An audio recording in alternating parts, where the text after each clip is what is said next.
Imagine waking up to breaking news. Israel has launched airstrikes on Qatar. The world holds its breath. Global markets tumble. Headlines flash across every screen. Retaliation for Hamas attacks, the ticker reads. But what does that really mean? For many, such a scenario is almost unimaginable. Yet, in today's tangled geopolitical climate, the line between the unthinkable and the possible grows thinner by the day. Why would Israel consider striking a distant Gulf state, a nation with a highly disciplined military and acute awareness of international law? What would push a country known for precision and calculation to target a wealthy, influential state like Qatar? These are not just questions for diplomats. They are questions for all of us, because the ripples would reach every corner of the globe. It's easy to assume that conflicts are contained within borders, but history shows that wars rarely respect maps. The Middle East has long been a tinderbox. Alliances are shifting faster than ever. In this essay, we unpack the tangled threads connecting Israel, Qatar, Hamas, and explore the dramatic consequences if Israel's anger turned toward Doha. This scenario is more than a headline or political fiction. It is a wake-up call. To understand this explosive scenario, we need to know the key players. Israel is a small, technologically advanced country often described as the region's only democracy. It has one of the most capable militaries in the world. For decades, Israel has lived under the shadow of terror attacks, border wars, existential threats from its neighbors. Every move it makes is closely watched and often criticized on the world stage. Qatar, meanwhile, is a small but incredibly wealthy Gulf state. With vast natural gas reserves, it wields outsized influence in regional and global affairs. Qatar's capital, Doha, is home to gleaming skyscrapers and the powerful media network Al Jazeera. But beneath its modern sheen, Qatar walks a diplomatic tightrope. It hosts United States military bases, maintains relations with Iran, and, crucially, provides support to Hamas. Hamas itself is a complex player. It was born out of frustration and anger at decades of Israeli occupation and the conditions in Gaza. The group is labeled a terrorist organization by Israel, the United States, and the European Union. Yet, to many Palestinians, it represents resistance and the hope for self-determination. Qatar's support has included financial aid, diplomatic backing, and a platform for Hamas's leaders in Doha. These relationships set the stage for conflict. The Middle East is often compared to a chessboard, one where the pieces change sides in the middle of the game. Israel and Qatar have never had formal diplomatic relations, yet their actions and alliances impact each other's security and standing. Qatar, despite hosting America's largest military base in the region, has maintained open ties with groups that many in the West consider hostile. Qatar's relationship with Hamas is not just humanitarian, it's deeply political. Over the past decade, Qatar has funneled hundreds of millions of dollars into Gaza. The stated goal? Humanitarian relief, fuel, salaries for civil servants, reconstruction. But critics say this money also props up Hamas's rule and may indirectly fund its military wing.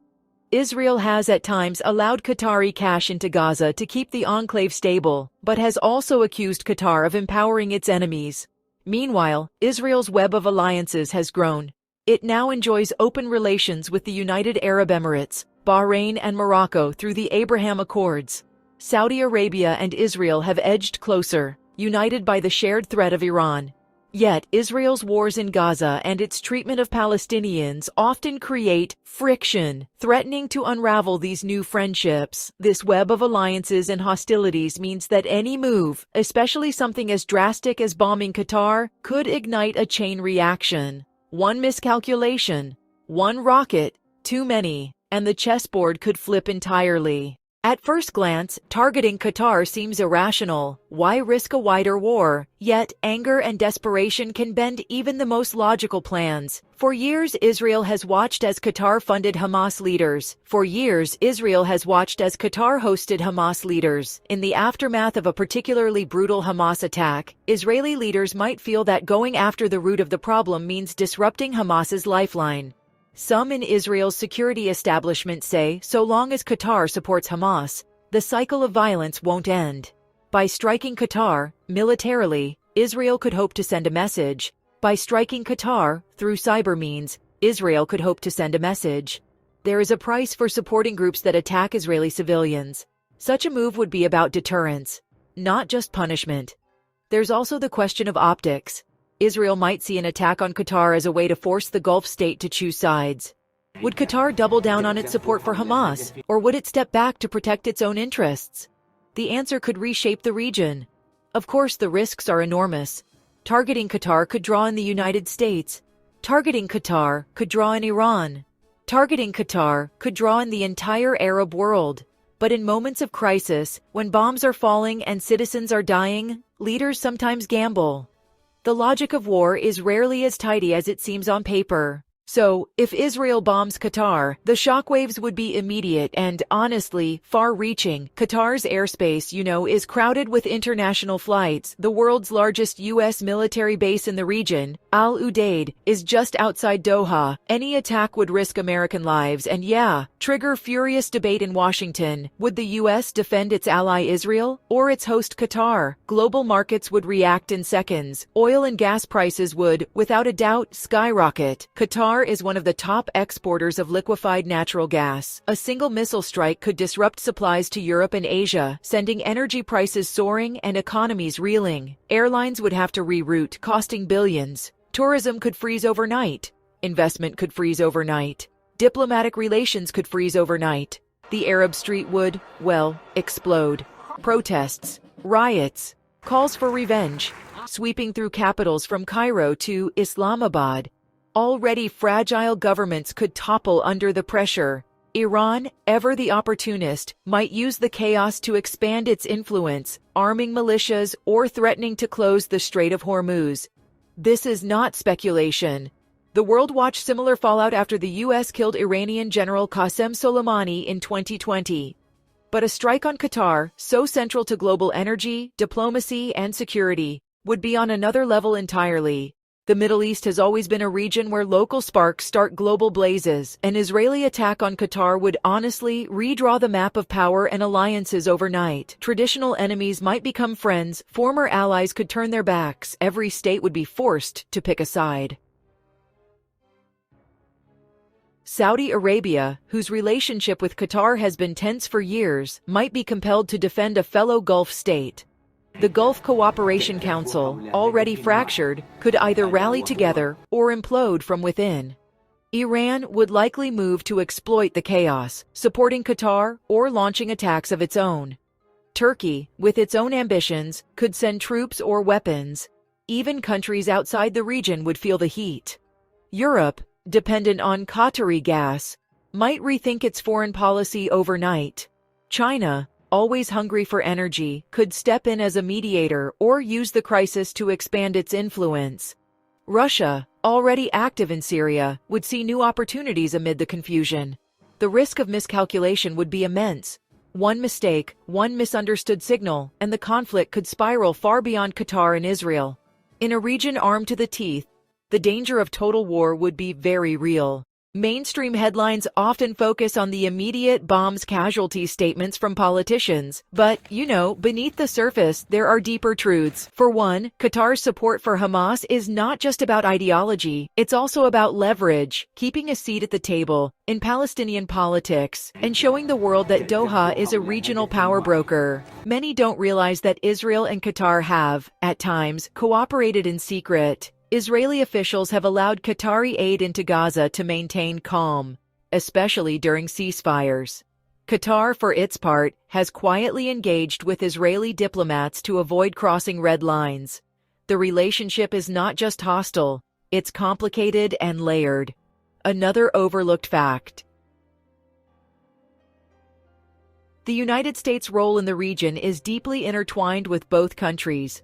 Washington depends on Qatar for military operations, but also considers Israel its closest ally.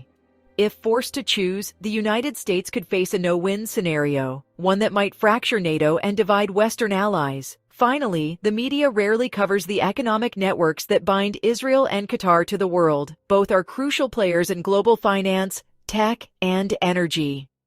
Disrupt these links, and the shockwaves would reach every major city on Earth. When conflicts erupt in the Middle East, the world's great powers are never far behind. The United States has bases, business interests, and long-standing alliances in both Israel and Qatar. China, with its Belt and Road Initiative, sees stability in the Gulf as essential for its own economic rise. Russia views chaos as an opportunity to expand its influence, often by arming proxies or brokering so-called peace deals. If Israel were to attack Qatar, all three powers would be forced to respond.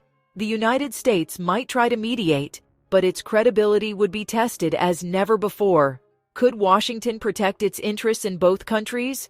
Or would it be drawn into another endless conflict? China could offer to broker talks, leveraging its economic power and growing role in Middle Eastern diplomacy. But it, too, would face tough choices, especially if energy supplies were threatened. Russia, meanwhile, might seize the chance to deepen ties with Iran and Qatar, countering American influence. The great powers do not act out of charity. Each move would be calculated, each alliance tested. The fate of millions could hinge on decisions made in Washington, Beijing, and Moscow, often behind closed doors. History is filled with lessons how small conflicts can become global crises. In 1914, the assassination of an archduke in Sarajevo led to World War I, a conflict that engulfed continents and changed the world forever. In 1990, Iraq's invasion of Kuwait drew in a United States-led coalition, sparking the Gulf War and reshaping the Middle East. When powers miscalculate, the results can be catastrophic. The 1973 Yom Kippur War began as a limited conflict, but soon drew in the United States and the Soviet Union, bringing the world to the brink of nuclear war. More recently, the Syrian civil war, once dismissed as a local struggle, became a proxy battleground for dozens of countries. The lesson? In a region as volatile as the Middle East, no conflict stays isolated for long. Bombing Qatar could start as a targeted strike but quickly become a test of alliances, a shock to the global economy, even the spark for wider war. Those who ignore history do so at their peril. Today's headlines are tomorrow's textbooks, and the world must tread carefully. As the world faces the prospect of new conflicts, it's easy to get lost in headlines and hashtags. Who benefits? Who suffers? What stories are not being told? The fate of nations, economies, and ordinary people hangs in the balance. We must demand more from our leaders and from ourselves. It's not enough to accept simple stories of good versus evil. The true picture is always more complicated. Israel, Qatar, Hamas, history, ambition, survival. Each actor has reasons, some noble, some brutal understanding. Those reasons is the first step to preventing disaster. We must also look beyond the immediate crisis. How are global powers shaping events behind the scenes? What secrets are kept from us, and why? Only by asking hard questions can we hope to understand the real stakes and the real dangers of this potential conflict. In the end, the story of Israel, Qatar, and global fallout is not just about leaders and armies, it's about all of us. Let's think critically, let's demand better. The future depends on it.